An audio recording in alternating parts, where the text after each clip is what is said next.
दोस्तों, हम में से अधिकांश लोग हिडिंबा के बारे में इतना तो जानते हैं कि वो भीम की पत्नी और घटोत्कच की माता थी। लेकिन क्या आप जानते हैं कि हिडिंबा का पूरा जीवन कैसा था और उसने कैसे महाबली भीम के साथ संबंध बनाए थे?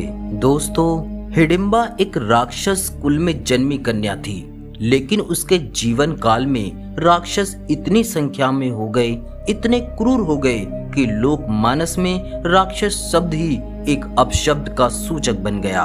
लेकिन जब हिडिंबा का पुत्र पैदा हुआ तो लोगों में हलचल मच गई कि ये पुत्र किसका है, क्योंकि किसी को भी हिडिंबा और भीम के विवाह के बारे में कुछ नहीं पता था।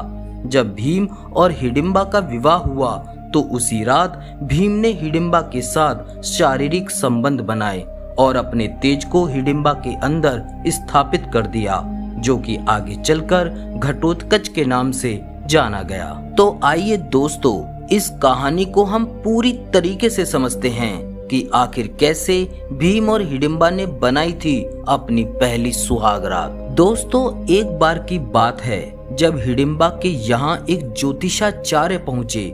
उन्होंने हिडिंबा से कहा कि भविष्य में तुम्हारी कोख से एक पुत्र जन्म लेगा, लेकिन तुम्हारी राक्षस जाति होने के कारण तुम्हारा पुत्र भी राक्षस की भांति ही पैदा होगा। ये सुनकर हिडिंबा चौंक गई और उसने ज्योतिषाचार्य से पूछा, इसका कोई उपाय बताइए। तब उन्होंने हिडिंबा से कहा, यदि तुम अभी से ही एक सुनसान जगह चली जाओ जहाँ कोई राक्षस ना हो तो तुम इस मुसीबत से बच जाओगी। तब हिडिंबा ने अकेले एक जंगल में रहने का फैसला किया और जंगल में अपना जीवन निर्वाह करने लगी। एक बार की बात है, उसके छोटे भाई ने हिडिंबा को आकर खबर दी कि 5 हट्टे कट्टे नौजवान एक बूढ़ी स्त्री के साथ इस वन में पधारे हैं। वे सभी मनुष्य हैं और बड़े समय के बाद मनुष्य हमारे वन में आए हैं। मैं चाहता हूँ कि उन्हें एक एक करके खाऊं। हिडिंबा अपने भाई की बातें यूं तो नहीं मानती थी, लेकिन जब वो उस पर जोर देता है तो उसके पास उसकी बातें मानने के अलावा और कोई चारा नहीं रहता। हिडिंबा उस स्थान की तरफ चल पड़ती है जहाँ 5 पांडव अपनी माता के साथ ठहरे थे। उसने वहां जाकर देखा कि 5 पुरुष और एक स्त्री वहां बैठे हुए हैं। 4 पुरुष और वृद्ध महिला तो सोई हुई हैं, लेकिन एक हट्टा कट्टा पुरुष उनकी रखवाली कर रहा है। उन सभी को वृक्ष की छाया में विश्राम करता देख हिडिंबा क्रोध से भड़क उठी। वो उन्हें जगाने के लिए तथा वहां से भगाने के लिए उनकी तरफ लपक पड़ी। उस समय वो भयंकर क्रोध से भरी हुई थी। जब वो उनकी तरफ बढ़ी, उसके और पांडवों के बीच अचानक एक शिला की भांति भीम आकर खड़े हो जाते हैं। भीम ने कठोरता से उसे पकड़ा और एक वृक्ष की ओर धकेल दिया।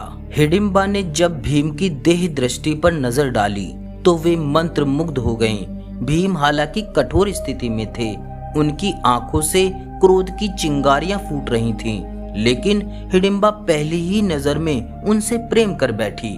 भीम हिडिंबा को पकड़कर एक तरफ ले गए ताकि उनके भाइयों और माता की नींद में खलल ना पड़े।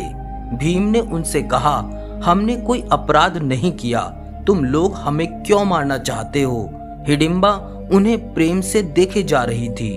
भीम हिडिंबा की तरफ देखते ही लज्जा गए।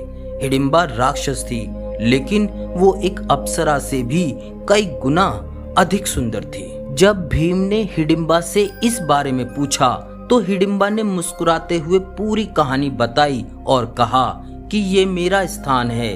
अगर मेरे स्थान पर कोई विश्राम करेगा तो मैं ये कैसे सहन करूंगी?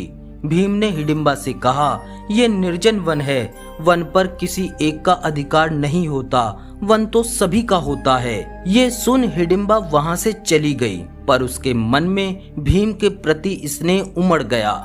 इधर भीम भी इस प्रथम दृष्टि के प्रभाव से उबरे नहीं थे। वे बाहर रात में पहरे पर बैठे रहे और बार बार उनकी आंखों के सामने हिडिंबा का चेहरा मुस्कुरा रहा था। अगले दिन फिर शाम हुई। हिडिंबा फिर दोबारा वहां आई। भीम ने उससे वार्तालाप किया, दोनों ने प्रेम का इजहार किया। भीम ने कहा, मैं तुमसे प्रेम करने लगा हूँ, पर मैं विवश हूँ। मैं अपनी माता की आज्ञा के बिना किसी भी स्त्री से संबंध नहीं बना सकता, इसलिए तुम मुझे क्षमा करो। कुछ दिनों के बाद हिडिंबा को एक उड़ती हुई खबर मिली कि भीम का विवाह 5 पतियों की पत्नी द्रौपदी से हो गया है। भीम भी द्रौपदी से प्रेम करने लगे और फिर द्रौपदी ने चीरहरण का वो हृदय विदारक प्रसंग हिडिंबा को सुनाया तो हिडिंबा का मन क्रोध से भर उठा कि कैसे धर्मराज अपनी स्त्री को दांव पर लगा सकते हैं। लेकिन जब कुछ दिन बीते तो उसके मन में सिर्फ एक बात भरी रही, वो थी भीम की प्रतिज्ञा। भीम द्रौपदी के प्रेम में पड़े हुए थे और वो हिडिंबा को भूल गए। भीम का प्रेम उसको नहीं मिल पा रहा था, इसलिए हिडिंबा ने अपना पूरा जीवन अकेले निर्वाह करने का फैसला किया। दोस्तों, हिडिंबा के इसी जीवन पर श्री कृष्ण ने कहा था कि हिडिंबा, तुम एक देवी हो, तुम इस जगत में देवी के रूप में पूजी जाओगी। मित्रों, आज भी उत्तराखंड में हिडिंबा देवी नाम का मंदिर है और वहां पर हिडिंबा की पूजा की जाती है। तो दोस्तों, ये थी हिडिंबा और भीम की पहली सुहागरात की कहानी। उम्मीद करता हूँ आपको आज की वीडियो पसंद आई होगी। वीडियो पसंद आई हो तो वीडियो को लाइक करके वीडियो को शेयर करें। वीडियो पर अगर आप अपनी कोई राय देना चाहते हैं तो आप हमें कमेंट के माध्यम से दे सकते हैं। चैनल पर अगर नए आए हैं तो चैनल को सब्सक्राइब करना बिल्कुल भी ना भूलें। धन्यवाद।